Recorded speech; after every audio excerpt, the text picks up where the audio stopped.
Dilali pour Vitennis, j'espère que vous allez bien, j'espère que vous êtes en forme. Aujourd'hui, merci pour les 1000 abonnés sur la chaîne YouTube. On est 1000, du coup on a dépassé le 1K sur YouTube, je suis super content. Et c'est l'occasion pour moi du coup de répondre à vos questions que vous avez pu me poser sur Instagram. Si tu m'as pas sur Instagram, va me follow, c'est comme le YouTube, c'est Vitennis du coup sur Instagram. Je poste beaucoup de vidéos motivation, je poste des vidéos aussi conseils, des vidéos façon format court, façon un petit peu TikTok. Donc voilà, je t'invite à aller me suivre. Mon Instagram c'est Vitennis. Ça va être une vidéo un petit peu freestyle, un petit peu du cœur. Aujourd'hui on va un petit peu briser les codes des vidéos habituelles. Donc voilà, je suis super content en tout cas de te retrouver.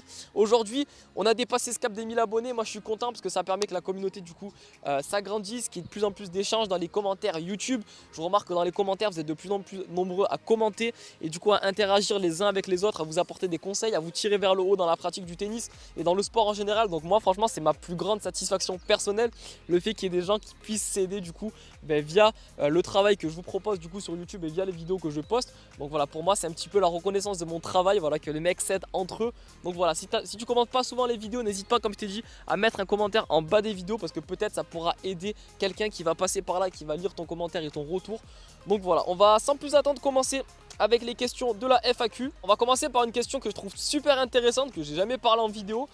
C'est une question qui me dit: ton parcours, à quel âge as-tu commencé le tennis? Alors, question super intéressante, merci à toi pour ta question.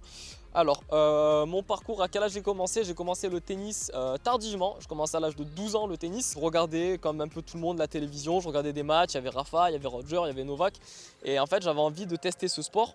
Et j'ai eu la chance du coup d'avoir dans ma ville du coup à Aix-en-Provence l'association Faites le Mur du coup qui était implantée du coup dans ma ville à Aix. Donc l'association Faites le Mur, pour ceux qui ne connaissent pas, c'est une association que Yannick Noah a créée qui permet aux jeunes dans les quartiers, du coup dans les zones sensibles, de pouvoir faire du tennis à un coût super réduit. Donc voilà, moi venant d'une famille modeste, c'est vrai que ça a été une super opportunité pour moi de pouvoir faire du tennis du coup et de découvrir ce sport que j'avais vraiment envie de découvrir et de pratiquer. Donc voilà, j'ai commencé le tennis à l'âge de 12 ans et voilà, ça fait maintenant beaucoup d'années que je fais du tennis. Et mon parcours, écoute, qu'est-ce que je peux te dire à part ça? Voilà, j'ai commencé le tennis à 12 ans.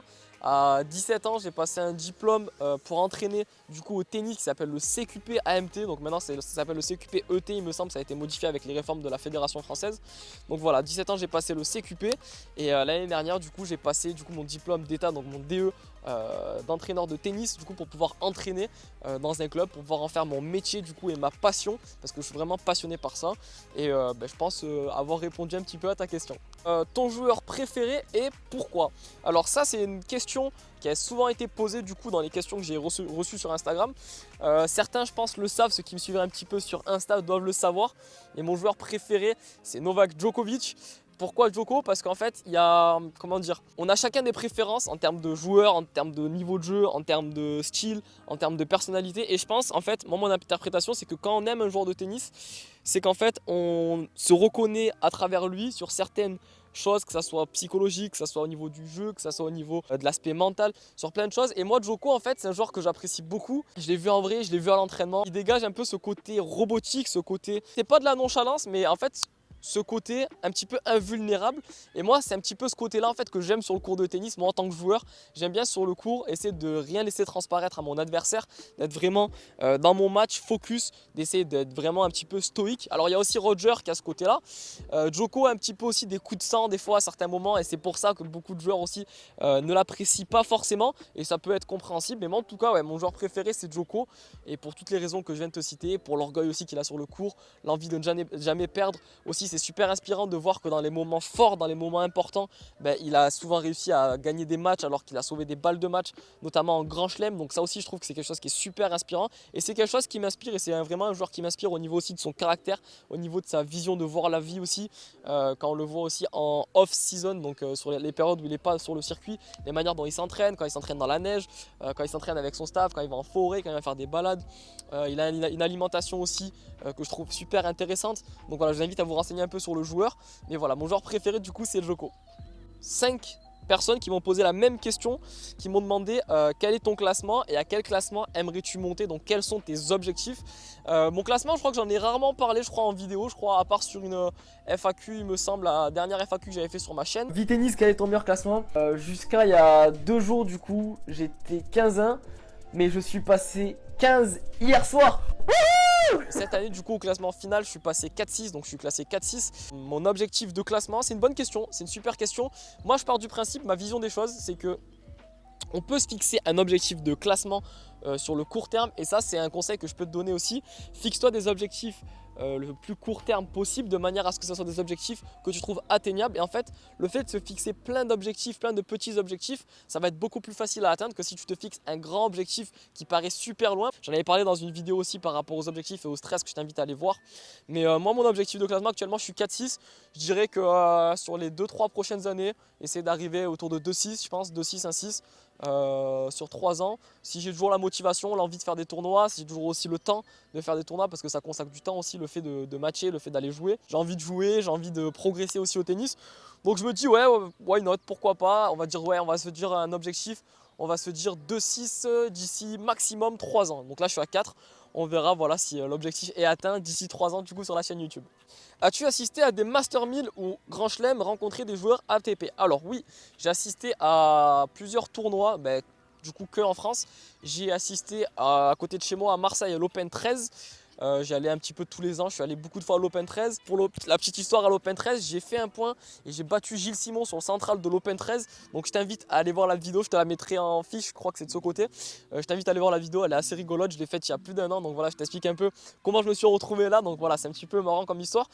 J'ai vu aussi Monte Carlo, du coup le Masters 1000 de Monte Carlo. C'est un des tournois que j'affectionne le plus en France. Pourquoi? Parce qu'en fait, c'est le tournoi où on a la plus grande proximité avec les joueurs, parce que les cours au Monte Carlo Country Club sont ouverts. Et en fait, tu peux vraiment les voir de l'extérieur et vraiment de les voir de très très près. Moi, comme je t'ai dit, j'ai eu la chance de voir Djoko, Nadal là-bas. J'ai vu tous les top players. À l'époque, c'était Ferrer, Tsonga, Wawrinka, Berdic. Voilà, tous les top joueurs, on va dire du top 10, je les ai tous un petit peu vus là-bas. Et c'est super parce que vraiment tu peux les approcher, tu peux vraiment avoir des autographes avec eux. J'avais pris une photo avec Rafa en 2014, j'ai plus la photo malheureusement. Mais voilà, ça c'est un truc qui serait impossible je pense à Roland Garros. Donc voilà, ça c'est un super tournoi. Et je suis allé aussi à Roland, je suis allé 2 fois à Roland il y a maintenant 5-6 ans. Et je trouve que c'est vraiment cool, je pense, de le voir à la télé, à part les mecs du coup qui ont la chance d'habiter à Paris. Oh les Parigots. Du coup ouais, vous avez un peu la chance d'aller tous les ans à Roland. Donc nous on n'a pas la chance. Moi qui suis dans le sud, c'est vrai que me dire tous les ans aller à Roland, prendre le train et tout, ça peut être contraignant aussi par rapport au temps comme j'ai dit, mais franchement c'est un super tournoi. Et voilà, moi je vous invite en tout cas à aller voir les professionnels de près, parce que ça va vous permettre aussi de voir plein de choses, d'analyser au niveau de la technique, au niveau de la tactique, au niveau aussi tout ce qui touche à l'aspect psychologique, mental, à regarder un peu leur body language, comment ils se comportent sur le terrain, comment ils réagissent en fonction des points gagnés, des points perdus. Et voilà, ça va vous donner aussi de la motivation, ça va vous inspirer aussi à progresser vous-même dans votre tennis. Ah, il y a une question de Flo, donc de Rich Myself, avec qui on fait habituellement des vidéos. Flo, il me demande où te vois-tu dans 5 ans? C'est une bonne question. À vrai dire, toutes les questions que je vois là, j'ai pas réfléchi au préalable. Où je me vois dans 5 ans, c'est une bonne question. Je dirais toujours dans le tennis, je me vois toujours dans le tennis dans 5 ans. J'aimerais bien gérer un club, avoir mon club de tennis, d'accord, où je suis le DE et je suis aussi du coup le directeur sportif, et essayer de mettre en place beaucoup des projets pour les gosses, pour les joueurs aussi compètent. Moi, il y a un public que j'aime beaucoup, c'est les adolescents. C'est un public que vraiment j'aime beaucoup parce que les ados, c'est un public où moi j'ai accroché au tennis pendant cette période-là de ma vie, et je me dis qu'en fait c'est la période où si on arrive à capter un jeune ado et le garder dans le tennis pendant du coup sa période adolescente, on va dire sa période d'adolescence de 13 ans à 17 ans, il y a de grandes chances qu'il continue dans cette voie du coup sportive. Et moi le sport ça m'a apporté tellement de choses qu'en fait j'ai envie un petit peu de retransmettre ça aux futures générations, à mes petits frères, à mes petites sœurs, ce que j'appelle mes petits frères et mes petites sœurs dans le tennis, donc les jeunes joueurs que j'ai sur le cours. Et ouais, concrètement où je me vois dans 5 ans, je dirais avec pourquoi pas un club dans lequel je suis responsable. À certains moments ça m'attriste un peu parce que je vois des joueurs qui sont 4ème série, 3ème série. Voilà, on est 99,9% des joueurs à jouer au tennis vraiment par plaisir. Et je trouve dommage qu'à certains moments je vois des joueurs qui s'énervent beaucoup sur le court, essayer de leur inculquer, peu importe leur âge, que ce soit des adultes, que ce soit des enfants, que ce soit des ados, leur inculquer vraiment le côté du tennis plaisir. Et qu'en fait je suis très croyant d'une chose, c'est que la performance ne peut pas, il ne peut pas avoir performance s'il n'y a pas plaisir. Si tu es constamment dans un état de stress, tu es constamment dans un état de stimulation où tu es toujours stressé, où tu es toujours anxieux, en fait, moi je pense que tu ne peux pas performer vraiment sur le long terme. parce que tu te sens pas bien, tu te sens pas bien psychologiquement, mentalement. Et voilà, ça c'est vraiment quelque chose que j'ai envie d'inculquer.